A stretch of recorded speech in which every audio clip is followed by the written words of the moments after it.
It's been a week since it was decided that Chaos must start going to school in middle school since she was the youngest amongst all the Angeloids. Even if she is only a few days younger than Astria, Shigata was tasked with finding a suitable kindergarten school that would take Chaos without too many questions. Daedalus offered to school Chaos while Shigata looked for a school, but this was very disastrous in the end. Shigata looked for a school near Sorami High so that it was possible for them to get Chaos as soon as they left school. He successfully found one not too out of the way, Sorami Junior High Academy, but with this arose a new problem. Meanwhile, back at the embassy, which Tamaki now called home, he was testing out his latest invention, a gift from Nymph, that allowed its wearer X-ray vision. Nymph was so happy just to be taking orders from Tamaki without Alpha getting in the way. Back in Tamaki's room, he seemingly was looking at the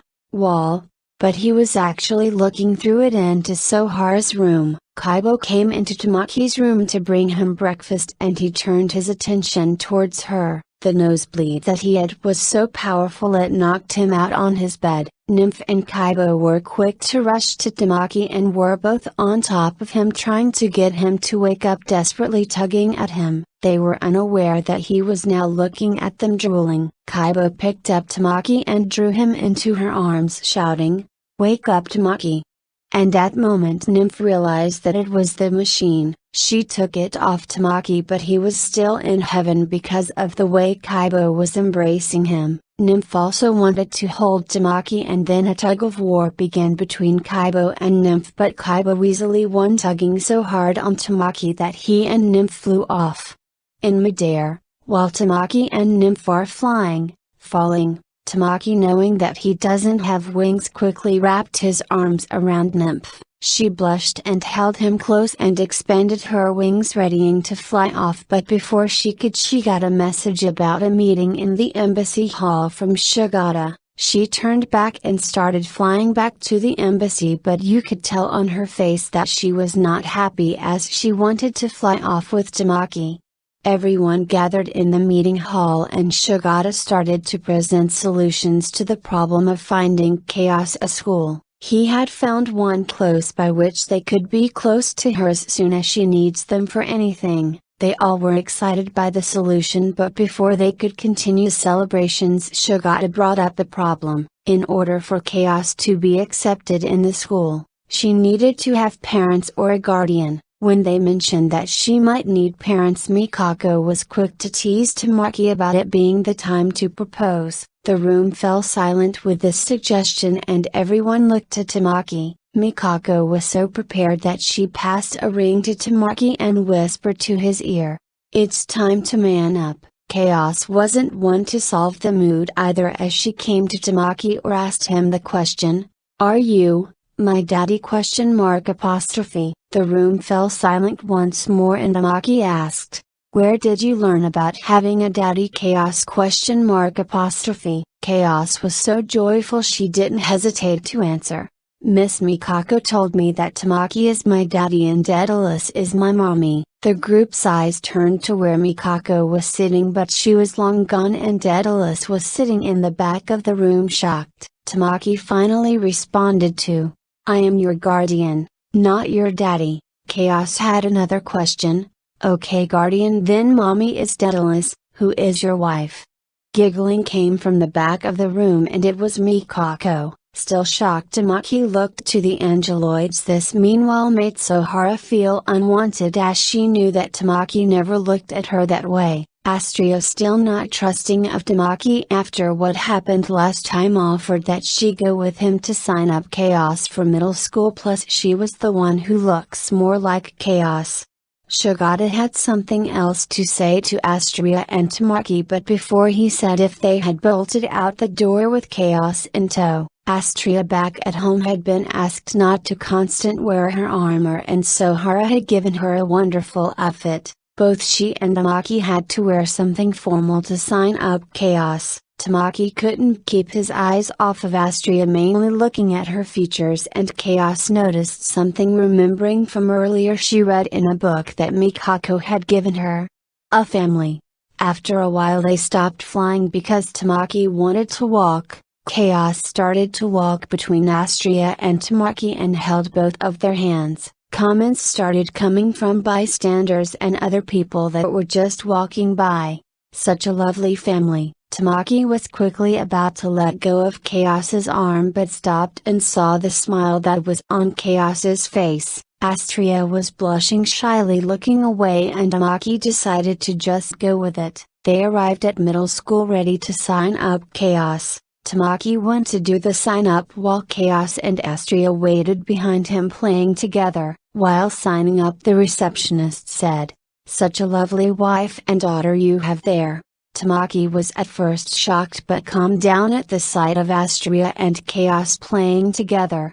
All they ever knew was pain. If that's what makes them happy, I guess I have to do it. Chaos was playing a game of tag with Astria and ran behind Tamaki. Astria wasn't paying attention and the two collided. After the collision, Astria was under Tamaki with the two somehow kissing. Astria was creeped out about it but didn't want Tamaki to stop. Tamaki jumped up readying himself to get pounded by Astria, but she didn't do that. She was just shy. They had finished the sign up at the school and told Chaos, "Hey Chaos, me and Astria are going to leave you here for a while to learn more about this world, okay? Remember, don't hurt anyone and make some friends." Tamaki was about ready to leave but Chaos pulled on his shirt.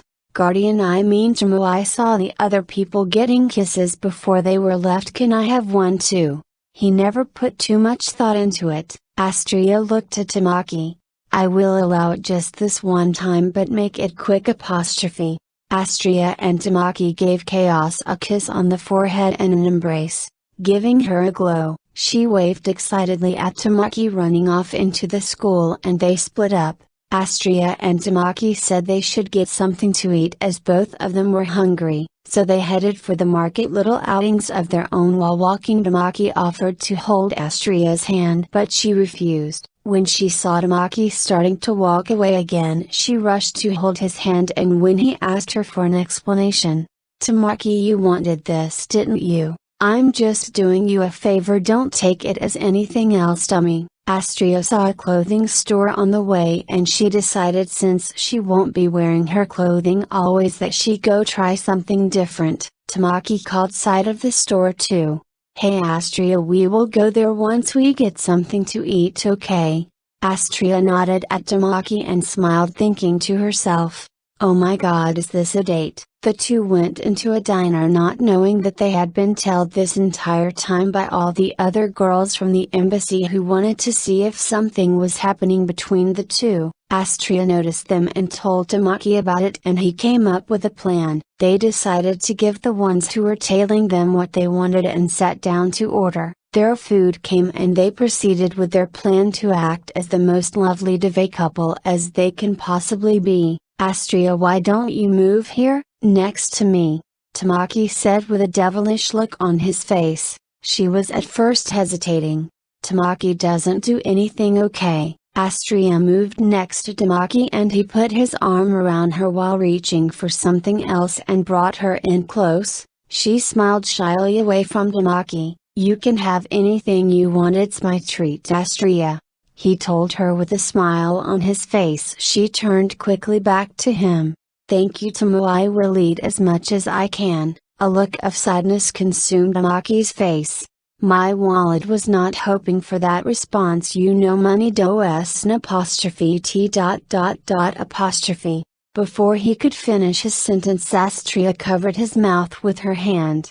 "Tomo, this is no time to talk, it's time to eat." He nodded his head in agreement and the two started to eat. Astria had forgotten about the original plan to teach the girls who were following them a lesson. But Tamaki still remembered the plan and put one of his hands on Astria's waist and winked at her. She had already forgotten the plan and winked back at him and stopped eating. He rolled up some spaghetti on a fork and told Astria, "Say apostrophe." She shyly ate it up. He giggled a little in his thoughts. Everything was going to plan, not knowing that Astria had gone off course. She took a fork and rolled up some spaghetti on it. Dummy, that was very embarrassing, so I'm going to do it to you from now on. His stomach agreed with a growl, opened wide then. He smiled and ate it. How about a deal then, Astria? You can feed me while I feed you. She was about to say no, but Tamaki smiled at her and she agreed. They both rolled up the last of the spaghetti, but both closed their eyes joyfully, and they were a few missed attempts on both sides which were giving the girls outside a good interpretation that there is nothing between them. Astria and Tamaki finally found each other mouths, and in went the pasta. The girls who were already heading back felt the reason to check one more time. They saw Astria and Tamaki sucking on the same pasta string, and Nymph, who had used her cloaking to follow the two, ran into the diner and cut the piece of pasta. Astria was first to open her eyes and realized what almost happened and felt very shy. She wanted to bolt out of the diner, but she was in a booth and forgot that Tamaki had his arm holding her by the waist and tripped over him in all the confusion. When she opened her eyes, she found herself on top of Tamaki with his arms wrapped around her waist and her arms wrapped around his neck to top it all off. The two were kissing. Again, the two fell silent, not knowing what to do. Both of them didn't move but tightened their hold on each other. An awkward sense of peering eyes didn't stop the two, but then the waiter came with their dessert. You two look like you need to get a room. Everyone in the diner was staring at them. Hey Tomo, can we go? I don't feel comfortable anymore. Tamaki started thinking of a plan since he is the master of excuses. He looked to Astria, who was now looking really sad, and himself then came up with a very risky plan that might just work. Hey everyone, I am asking you to stop disrespecting my wife. The diner once again went silent, and the girls tailing them were shocked as well. But I am Master's girlfriend, he told me so. A voice at the back of the group spouted out with unease. All the girls turned back and saw that it was Aika Uros. She slowly started to back away from the diner and flew away. Nymph was quick to follow, also saddened by this realization. Meanwhile, back in the diner, Tamaki had gone back to his booth and was sitting next to Astria with her in his embrace. They were eating their dessert, an ice cream sundae, and Tamaki noticed that eyes were still on them and thought to make it seem more like him and Astria are lovers. He picked her up, sat her on his lap and wrapped his arms around her waist as she gave him some ice cream. Tomo, I'm tired, can I rest for a bit? She asked him. He replied with a smile. Yeah sure Astria, you can lay on my chest if you want. The final image that the few girls outside see is Astria sitting on Tamaki's lap, resting her head on his chest with her arms wrapped around his neck and his wrapped around her waist. The two got up. Hey, we should go check out those clothes you wanted to see. She smiled at him. Sure, that sounds like fun. She got up and the two headed to the store and they had a great time. Tamaki, feeling tired, said maybe they should sit by a bench outside the store after they finished. Astria laid her head unsuspecting on Tamaki's shoulder, and Tamaki knew that the other girls were spying on them, so he didn't mind.